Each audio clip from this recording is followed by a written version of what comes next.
ಹಾಗೆ ನಾವು ಆ ಭಕ್ತಿಯಿಂದ ಭಗವಂತನನ್ನು ಆರಾಧಿಸಿದ ಪಕ್ಷದಲ್ಲಿ ಅವಶ್ಯವಾಗಿ ನಾವು ಆ ಭಗವಂತನ ಕೃಪೆಗೆ ಪಾತ್ರರಾಗ್ತೇವೆ. ಭಗವಂತನಿಗೆ ಇವ ದೊಡ್ಡ ಪಂಡಿತ, ಇವ ದೊಡ್ಡ ಶ್ರೀಮಂತ, ಇವ ತುಂಬ ವಯಸ್ಸಾದವ, ಆದರೆ ಇವನಿಗೆ ಹೆಚ್ಚು ಅನುಗ್ರಹ ಮಾಡಬೇಕು, ಇವನಿಗೆ ತುಂಬ ಚಿಕ್ಕ ಹುಡುಗ, ಇವನಿಗೆ ಈಗ ಅನುಗ್ರಹ ಮಾಡಬಾರದು, ಇವ ಹೆಚ್ಚು ಓದ್ದವನಲ್ಲ, ಇವನು ಹೆಚ್ಚು ಶ್ರೀಮಂತನಲ್ಲ, ಇವನಿಗೆ ಅನುಗ್ರಹ ಮಾಡಬಾರದು ಎಂಬುವಂಥ ಭಾವ ಭಗವಂತನಿಗೆ ಎಂದೂ ಇರುವುದಿಲ್ಲ. ಅವ ಶ್ರೀಮಂತನ, ಬಡವನ, ಪಂಡಿತನ, ಪಾಮರನ, ವಯಸ್ಸಾದವನ, ಚಿಕ್ಕವನ, ಇದು ಯಾವುದು ಭಗವಂತನಿಗೆ ಬೇಡ. ಭಗವಂತನಿಗೆ ಬೇಕಾದ್ದು ಭಕ್ತಿ. ಆದ್ದರಿಂದ ನಾವು ಪ್ರತಿಯೊಬ್ಬರೂ ಭಗವಂತನ ಕೃಪೆಗೆ ಪಾತ್ರರಾಗುವುದಕ್ಕೆ ಅರ್ಹರೇ. ಯಾರೂ ನನಗೆ ಭಗವಂತನ ಕೃಪೆ ಎಲ್ಲಿ ಸಿಕ್ಕುತ್ತೆ ಸ್ವಾಮಿ ಅಂತ ಯಾರೂ ತಿಳ್ಕೋಬಾರ್ದು. ಪ್ರತಿಯೊಬ್ಬನು ಭಗವಂತನ ಕೃಪೆಗೆ ಪಾತ್ರನಾಗತಕ್ಕಂಥ ಯೋಗ್ಯತೆ ಉಳ್ಳವನೇ. ಆ ಭಕ್ತಿ ಅಂತಲೂ ನಿನಗೆ ಬೇಕು. ಆದ್ದರಿಂದ ಆ ಭಕ್ತಿಯನ್ನು ಬೆಳೆಸ್ಕೊಳ್ಳಿ. ಭಕ್ತಿಯಿಂದ ಭಗವಂತನನ್ನು ಆರಾಧಿಸಿ. ಭಗವತ್ಪಾದ ಶಂಕರರು ಹೇಳಿದ್ರಲ್ಲ, ಭಕ್ತಿ ಕಿನ್ನ ಕರೋತ್ಯಹೋ ವನಚರೋ ಭಕ್ತಾವತಂಸಾಯತೆ.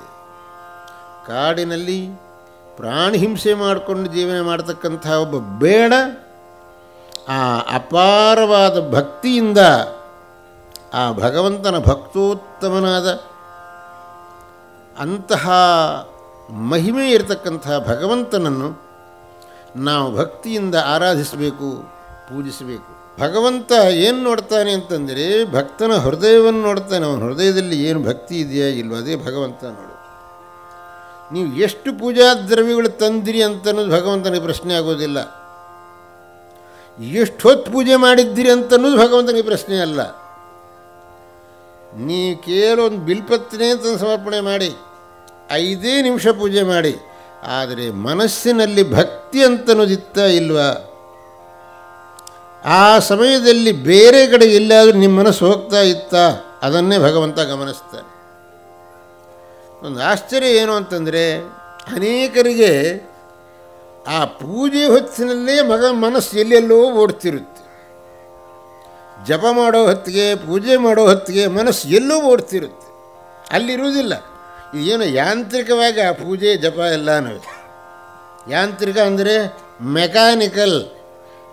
ಮೆಕ್ಯಾನಿಕಲ್ಲಾಗಿ ಪೂಜೆ ಅಷ್ಟೇ ಹೊರತು ವಾಸ್ತವವಾಗಿ ಭಗವಂತನಲ್ಲಿ ಮನಸ್ಸು ನಿಂತಿರೋದಿಲ್ಲ.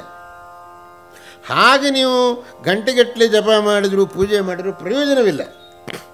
ಆದರೆ 5 ನಿಮಿಷ ಪೂಜೆ ಮಾಡಿ, ಆದರೆ ಆ 5 ನಿಮಿಷ ಮನಸ್ಸು ಭಗವಂತನನ್ನು ಬಿಟ್ಟು ಬೇರೆ ಎಲ್ಲಿಗೂ ಹೋಗದೆ ಆ ಭಗವಂತನಲ್ಲೇ ಕೇಂದ್ರೀಕೃತವಾಗಿದ್ದು ನೀವು ಮಾಡಿದರೆ ಆ ಪೂಜೆ ಸಾರ್ಥಕವಾಗುತ್ತೆ, ಆ ಜಪ ಸಾರ್ಥಕವಾಗುತ್ತೆ. ಇದನ್ನು ಪ್ರತಿಯೊಬ್ಬರು ನೆನಪಲ್ಲಿಟ್ಕೋಬೇಕು.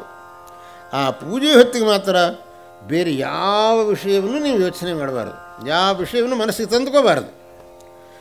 ಹಾಗೆ ನಾವು ಆ ಭಕ್ತಿಯಿಂದ ಭಗವಂತನನ್ನು ಆರಾಧಿಸಿದ ಪಕ್ಷದಲ್ಲಿ ಅವಶ್ಯವಾಗಿ ನಾವು ಆ ಭಗವಂತನ ಕೃಪೆಗೆ ಪಾತ್ರರಾಗ್ತೇವೆ.